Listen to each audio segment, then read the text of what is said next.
Good evening દીકરીઓ. Last time lecture 5ની અંદર આપણે એક્ટિવ પેસિવ એક વાક્ય રચના છે. એક્ટિવ એટલે કર્તરી અને પેસિવ એટલે કર્મણી. એ વાક્ય રચના વિશે થોડુંક સમજણ મેળવી ટોટલ આપણે 7 કાળ વિશેની અત્યાર સુધીમાં લેક્ચરની અંદર ચર્ચા કરી. એમાં એક્ટિવ પેસિવ જ્યારે આપણે કરીએ ત્યારે આટલી બાબતો આપણે ભૂલીશું નહીં. એમાં સૌથી પહેલી બાબત, વાક્યના શરૂઆતમાં જે હોય એને સબ્જેક્ટ કહેવાય. વચ્ચે જે આવે એટલે કે સબ્જેક્ટ પછી કરતા પછી જે હોય એને ક્રિયાપદ કહેવાય, અને ક્રિયાપદ પછી જે આવે એને કર્મ કહેવાય. કોમન બાબતો આ યુનિટની અંદર તમારે જે યાદ રાખવાની છે, એમાં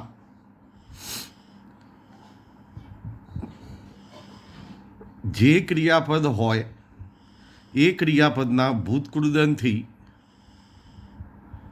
વાક્ય જે છે એ પેસિવ થાય. હવે ભૂતકૃદન એટલે શું? અત્યાર સુધી આટલી વસ્તુઓ તો હવે તમને ખબર પડી જ ગઈ હશે. કર્તા બને કર્મ અને કર્મ બને કર્તા. કોમન નિયમ છે આ બે. આ કોમન નિયમને આધારે આપણે ટોટલ 7 કાળની સમજ તો મેળવી, પરંતુ શરૂઆત આપણે એક્ટિવ પેસિવ શીખવાની આપણે શરૂઆત કરી સાદા કાળથી. સાદા કાળ 3 છે: simple present tense, simple simple simple,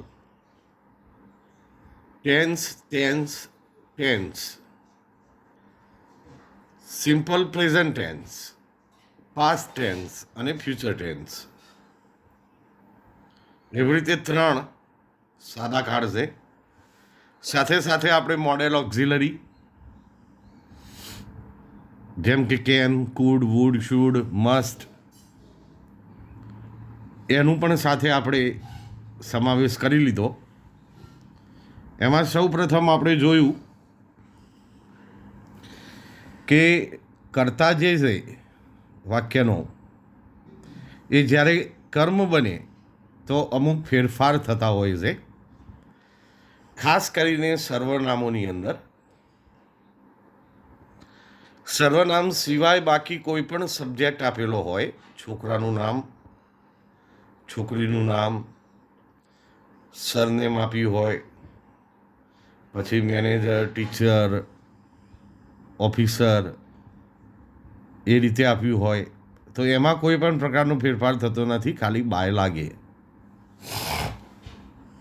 આઈ જો કરતા હોય અને એ વાક્યનું આપણે જ્યારે પેસિવ કરીએ ત્યારે બાય મી થાય, વીનું by us,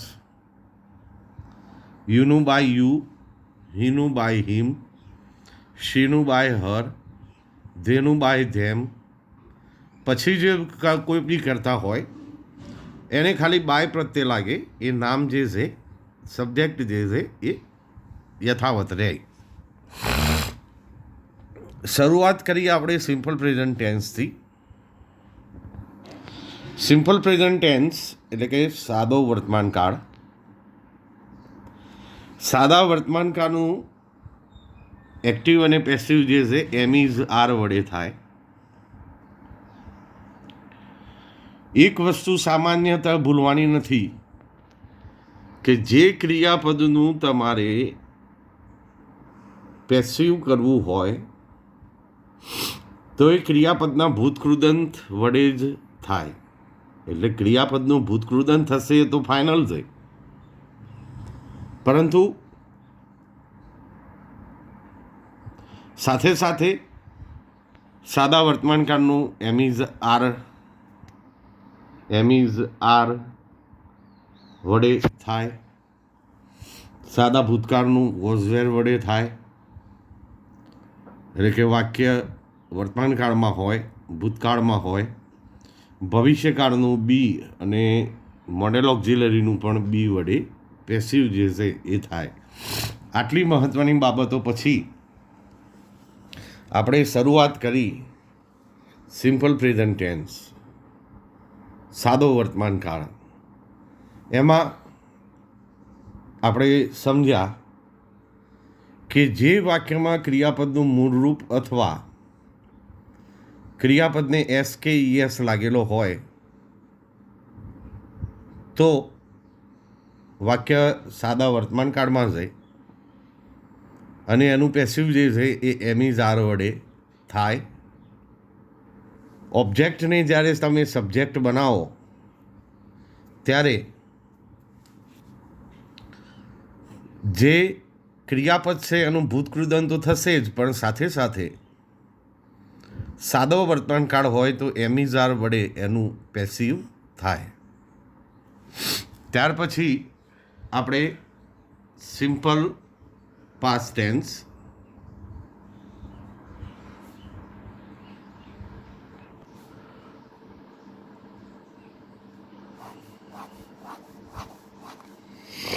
simple past tense lecture 6, lecture number 6, simple past tense. જે વાક્યમાં ક્રિયાપદનું ભૂતકાળનું રૂપ આપેલું હોય તો તે વાક્યને સાદો ભૂતકાળ કહેવાય અને આવા વાક્યોનું પેસિવ વોઝ અથવા વેર વડે થાય. એટલે કે એક બાબત ક્લિયર છે કે વાક્ય કયા કાળમાં છે એ તો ઓળખવું જ પડે, કારણ કે એમિઝાર વાપરવું છે, વોઝવેર વાપરવું છે કે બી વડે પેસિવ કરવું છે એ તો ક્લિયર થવું જ પડશે. એટલે વાક્યને ઓળખ્યા વગર તો પોસિબલ છે નહીં પેસિવ કરવું. વાક્યને ઓળખાય એના ક્રિયાપદથી. આગળ વર્તમાન કાળમાં મેં કહ્યું એ પ્રમાણે જે વાક્યમાં ક્રિયાપદનું મૂળરૂપ અથવા એસ કે ઈએસ આપેલો હોય એનું પેસિવ એમિઝારથી થાય. જે વાક્યમાં ક્રિયાપદનું ભૂતકાળનું રૂપ હોય એને સાદો ભૂતકાળ કહેવાય અને એનું પેસિવ જે છે એ વોઝવેર વડે થાય. દાખલા તરીકે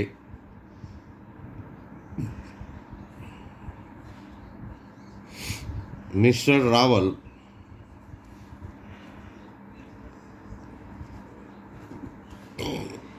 bought this TV set last year. આ રીતે વાક્ય આપણને આપેલું છે. વાક્યની એનાલિસિસ કરીએ તો મિસ્ટર રાવલ જે છે એ સબ્જેક્ટ બને, બોટ જે છે એ ક્રિયાપદ અને ધીસ ટીવી સેટ એ કર્મ છે, આ સમય બતાવતા શબ્દો છે. તો કર્મ જે છે એ કરતા બને, રૂપો આવડતા હોય એટલે આપણને ખબર પડી જાય કે બાયનું ભૂતકાળ બોટ થાય એટલે આ વાક્યનું પેસિવ જે છે એ ભૂતકાળ છે એટલે વોઝવેર વડે થશે. કર્મ કરતા બને તો ધીસ ટીવી સેટ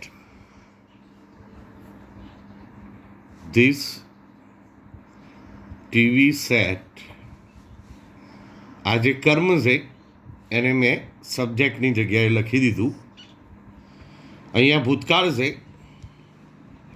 એટલે વોઝ વેર વડે એનું પેસિવ થાય. ટીવી સેટ એક વચન છે, ભૂતકાળ છે અહીંયા એટલે વોઝ. બોટનું ભૂતકૃદન બોટ જ થાય. Was bought by mister Raval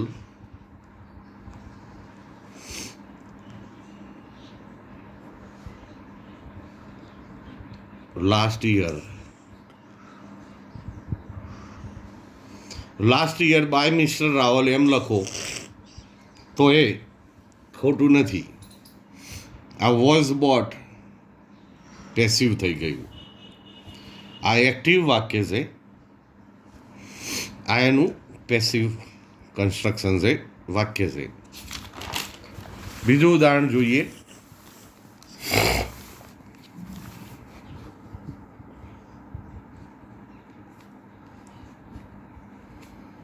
The boys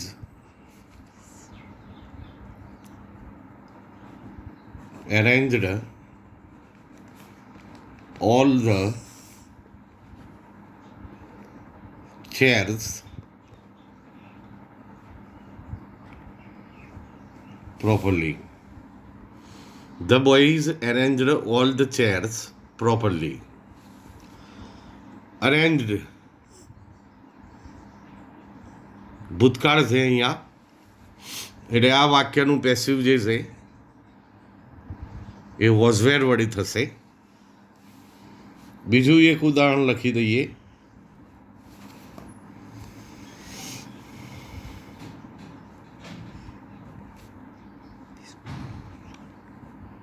My mother makes sweet every Sunday. તો અહીંયા ક્રિયાપદ જે છે એ મેક્સ ક્રિયાપદ છે. ત્રીજું ઉદાહરણ લઈએ.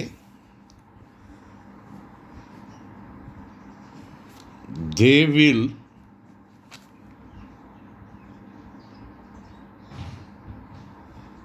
get the prize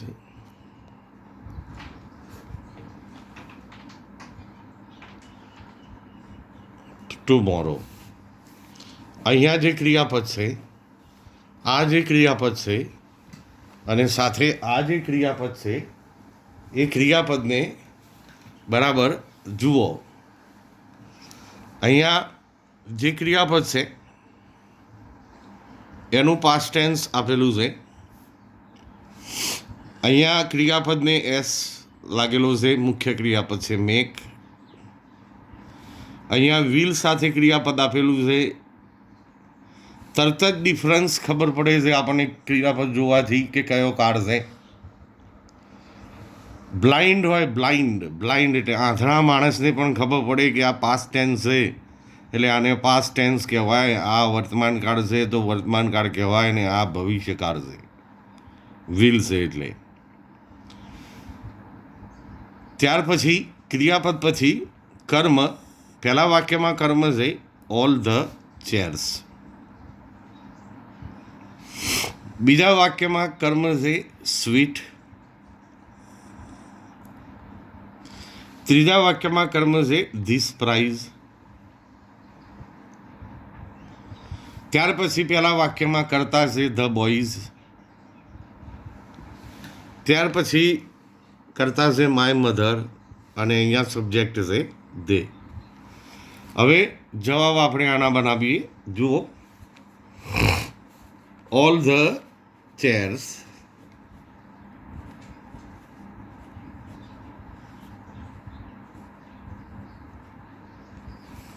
all the chairs where મૂક્યું. કોઈ ડાઉટ? ભાઈ કોઈ ડાઉટ? તમને કોઈ ડાઉટ? વેર કારણ ચેર્સ બહુ વચન છે. સબ્જેક્ટ જે પ્રમાણે હોય આપણો એ પ્રમાણે આપણે ટેન્સને અનુરૂપ. દીકરીઓ શેને અનુરૂપ? ટેન્સને અનુરૂપ વોઝ વેર આવે, ટેન્સને અનુરૂપ એમિઝાર આવે કે ટેન્સને અનુરૂપ બી આવે એ નક્કી કરવાનું છે. All the chairs were એરેન્જડ. મેં કહ્યું હતું કે જે ક્રિયાપદનું ભૂતકાળ ઈડી વડે થાય એ ક્રિયાપદનું ભૂતકૃદંત ઈડી વડે જ થાય. એટલે દીકરીઓ આ એરેન્જડ જે છે એને પેસિવ આપણે એરેન્જડ ભૂતકાળના રૂપથી જ ભૂતકૃદંતનો ઉપયોગ કરીને બનાવીશું. All the chairs were arranged by the boys. By the boys. આ વેર એરેન્જડ ગોઠવી, ગોઠવાઈ, ગોઠવી, ગોઠવાઈ. ખબર પડે છે તમને ગુજરાતીમાં? દીકરીઓ પડે છે કે નથી પડતી? પેલો હમણાં સુધી બધું લેક્ચર ચાલુ રહી જતું હતું એટલે એકબીજા પાસે વાતો કરવાની મજા પડી ગઈ હશે. હવે સીધું એન્ડ કરીને મીટિંગ એન્ડ કરીશ, ભૂલીશ નહીં. 5 રૂમની છોકરીઓને કહું છું. Okay, arranged by the chairs. All the chairs were arranged by the boys. ત્યાર પછી સેકન્ડ વાક્ય સ્વીટ.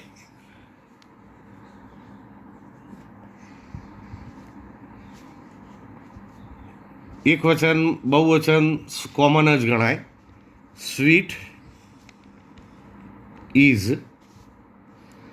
એસ લાગેલો હોત તો આર કરત. વેર કેમ નહીં? કારણ કે અહીંયા વર્તમાન કાળમાં ક્રિયાપદ આપેલું છે. એટલે સ્વીટ ઇઝ મેકનું ભૂતકૃદંત made. Is made. is made. Sweet is made by my mother every Sunday. Okay, એના પછી ત્રીજા નંબરનું વાક્ય ધ પ્રાઇઝ સબ્જેક્ટ આગળ લાવી દઈશ. ધ પ્રાઇઝ ભવિષ્યકાળ છે એટલે વિલ બી વડે પેસિવ થાય, ગેટનું ભૂતકૃદંત થાય got. Will be got. Will be got. આ પેસિવ થઈ ગયું. જુઓ, ભવિષ્યકાળમાં એમિઝાર ના આવે, વોઝવેર ના આવે, વિલ આવે અને પેસિવ કરો એટલે બી આવે અને જે તે વાક્ય હોય, ક્રિયાપદ હોય એનું ભૂતકૃદંત આવે. ત્યાર પછી કેટલાક વાક્યો મોડેલ ઓક્ઝિલરી વાળા પણ આપણે સમજી લઈએ. જુઓ, જેમ કે we must follow the traffic rules. Must follow. We must follow the traffic rules. કર્મ છે ટ્રાફિક રૂલ્સ, તો ધ ટ્રાફિક રૂલ્સ.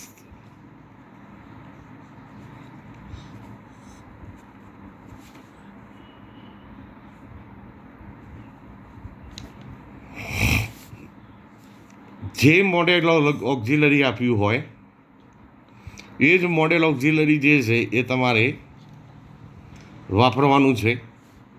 એટલે અહીંયા આપણે મસ્ટ આપ્યું છે તો આપણે મસ્ટ લખી દઈશું વિલની જગ્યાએ must. The traffic rules must. Be વડે પેસિવ થાય એટલે બી. મસ્ટ બી ફોલોનું ભૂતકૃદંત followed. The traffic rules must be followed વીનું થાય બાય અસ. આગળનું વાક્ય જે છે ભવિષ્યકાળનું અને આ મોડેલ ઓક્ઝિલરી જે છે એ જુઓ બી વડે એનું પેસિવ થાય. એમાં એમિઝાર કે વોઝવેર તમારે લખવાનું નથી. જ્યાં જરૂર હોય ત્યાં જ લખવાનું દીકરીઓ, જ્યાં ત્યાં લખ કરવાનું નહીં.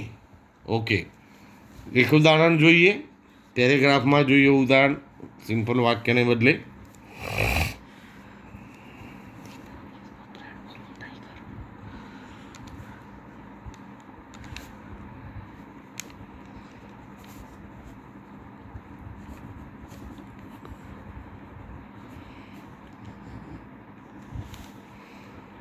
We use this book daily. We gave it to you and you can get the knowledge from it. દાખલા તરીકે આ પેરેગ્રાફ છે. પહેલું વાક્ય છે એનું ક્રિયાપદ છે યુઝ. બીજું જે વાક્ય છે પૂર્ણવિરામ પછી અથવા સંયોજક પછી વાક્ય બદલાઈ જાય એટલે વી, પછી ઉદાહરણ છે ક્રિયાપદ છે ગેવ, અને પછી ત્રીજા વાક્યનું ઉદાહરણ છે કેન ગેટ. એટલે કે મોડેલ ઓક્ઝિલરી છે. આ ભૂતકાળ છે અને આ મૂળરૂપ છે. એટલે કાળ ઓળખી લેવો ક્રિયાપદ ઉપરથી એકદમ સરળ બાબત છે. હવે જે રીતે વાક્ય આપણે બનાવ્યા, આ વાક્યો જેવી રીતે બનાવ્યા એવી રીતે આ વાક્યો જ ગણીને આપણે બનાવીશું જવાબ. ધીસ બુક કર્મ આગળ લાવી દઈશ. This book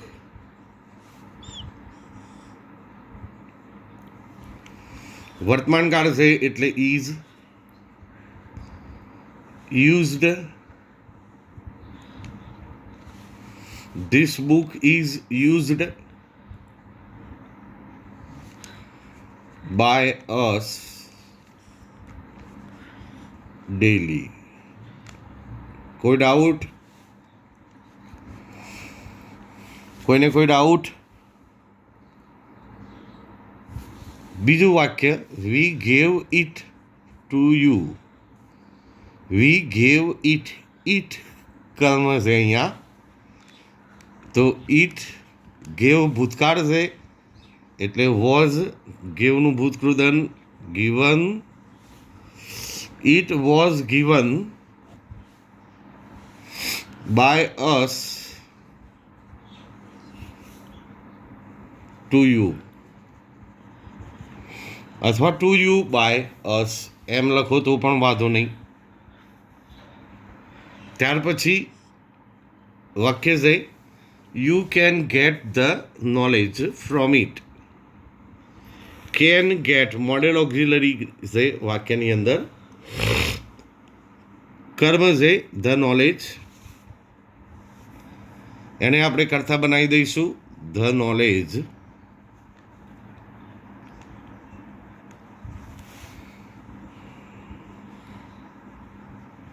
the knowledge.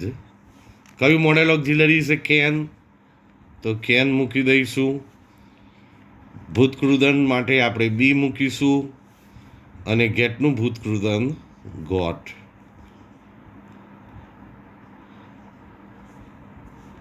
The knowledge can be got by you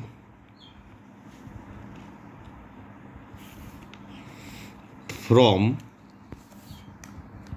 it. Can be got. જુઓ બરાબર તફાવત જુઓ ડિફરન્સ જુઓ. સમજાય છે?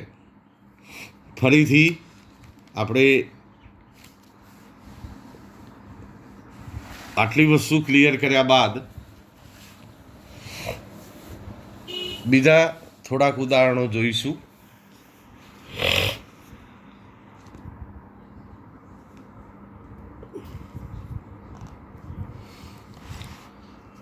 આવો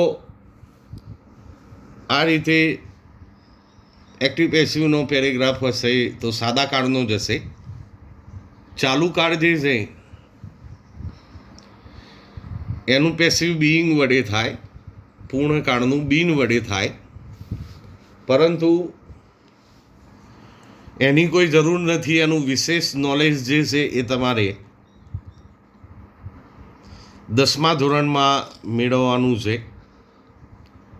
તેમ છતાં આપણને એવું લાગશે તો જો સ્કૂલો ખુલે તો એ વખતે તમને એમાંથી સમજાવીશું. અત્યારે હાલ તો આ 3 સાદા કાળ જે છે એ ખૂબ જરૂરી છે સમજવા. હવે 2 પેરેગ્રાફ આપું છું. એ 2 પેરેગ્રાફમાં જરૂરી હોય એવા ચેન્જીસ આપણે કરવાના છે. પહેલો paragraph,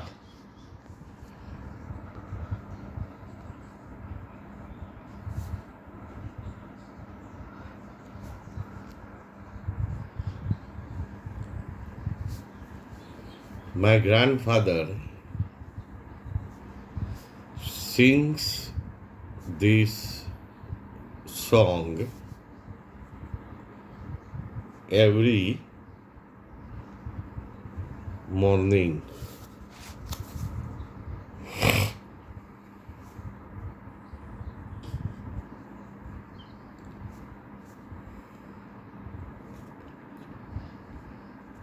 Mr. Patel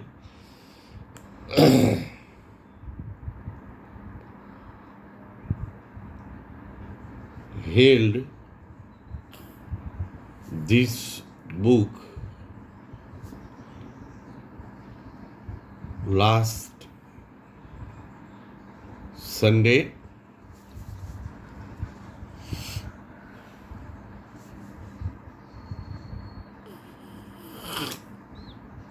Some men could save that boy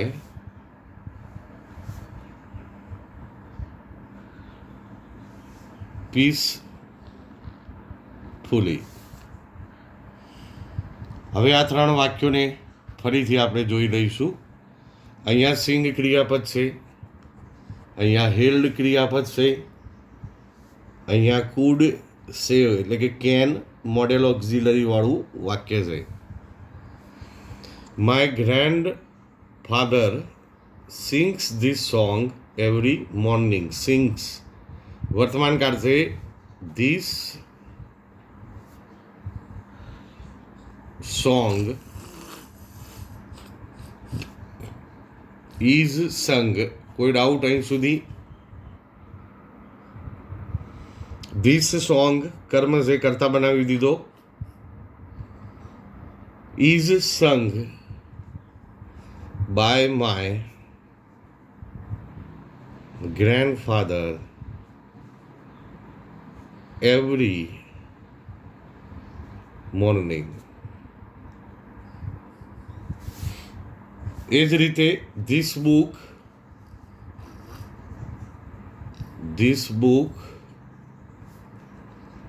ભૂતકાળ છે, બુક એક વચન છે એટલે was held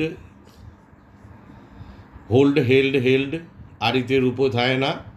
was held by mister Patel last Sunday. પછી ધેટ બોય, છેલ્લા વાક્યનો જવાબ. That boy could be saved by some men